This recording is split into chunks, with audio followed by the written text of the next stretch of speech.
I never expected my entire life to unravel because of one cardboard box. But that's exactly what happened the week after my mother's funeral. I'm 29 now, and the older I get, the more I realize how little we truly know about the people who raise us. My mom was a quiet, reserved woman. She worked 2 jobs, rarely complained, and always said the same thing when I asked how she was doing. We're fine as long as you're fine. Growing up, I thought she meant it as motivation. I didn't realize she meant it literally. After the funeral, I stayed in her small apartment to clean things out. The place looked exactly the same as when she was alive.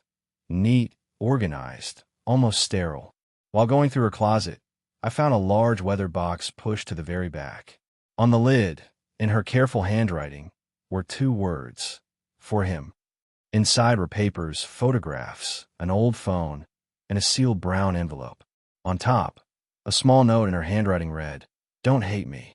Please." The big envelope contained hospital bills, but they weren't mine. At first, I thought they were old medical papers she just never threw out. But the dates didn't match, and the patient name was completely unfamiliar: Ethan Rivera. It took me several minutes to understand why the last name hit me so hard. Rivera is my last name.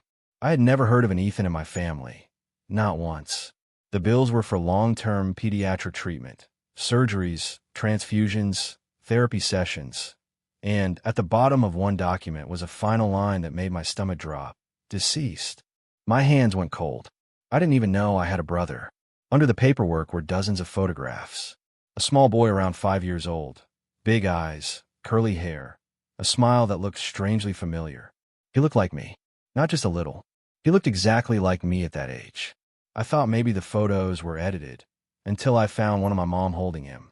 She looked younger, but it was unmistakably her. On the back, written in faded ink, Ethan, 2001. Before everything changed. I was born in 1996. He was born in 2001. A brother I never knew existed. The old phone in the box still worked once I plugged it in. It had only a few saved numbers, most of which were disconnected. But the text messages were still there. And that's when the truth really started to unravel. For almost 6 years, my mom texted a man named Luis. The messages were repetitive, desperate, and heartbreaking. "I'll pay the next installment. Please don't call his father. Give me until next month. I'm doing everything I can." At first, I had no idea what she was paying for. Then I found a message that explained everything. The debt was his father's, but I paid because Ethan deserved a chance.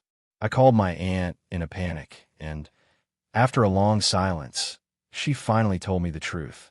My father, who left when I was 2, had been involved with dangerous people. He left behind a debt, threats, and a newborn child who needed specialized medical care. When Ethan was born, those people came back. My father disappeared soon after. My mother was left alone with 2 children, one of them severely ill, and a mountain of debt she didn't create. She protected me from all of it.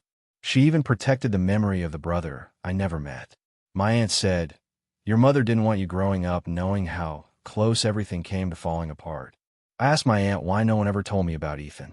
She answered with a sentence that split me in half. "Your mother couldn't afford to bury 2 children." At first, I didn't understand. Then I did. Ethan died when he was 6. The medical bills were crushing. My mom spent years paying them off, silently, while raising me alone. She didn't want me to feel responsible. She didn't want me to grow up believing my life came at the cost of theirs. So she carried the entire burden herself. After learning the truth, I started remembering things I never questioned as a kid. Why she skipped meals. Why she never bought new clothes. Why she always worked overtime. Why she never pressured me about school or money. Why she smiled every time I said, "I'm happy, Mom." She meant it. We're fine as long as you're fine. Because I was the only thing she had left. At the bottom of the box was a small final envelope. Inside was a letter addressed to me. I won't share all of it, but I'll share the line that broke me.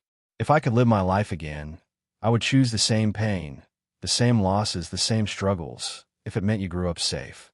My mother didn't just raise me. She protected me from a life I never even knew was threatening us.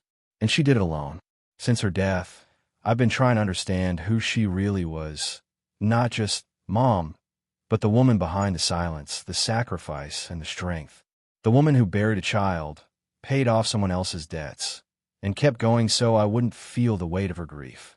I don't know if I'll ever forgive myself for not seeing it, but I think she knew that too. The last line of her letter read, "You don't owe me anything. Just live a life where you never feel alone." I think that was her greatest fear, that I'd end up as lonely as she was. I won't let that happen. I owe her more than my life. I owe her the truth she tried so hard to protect me from, a truth I finally understand. Some people love you quietly, so quietly, you only notice when they're gone.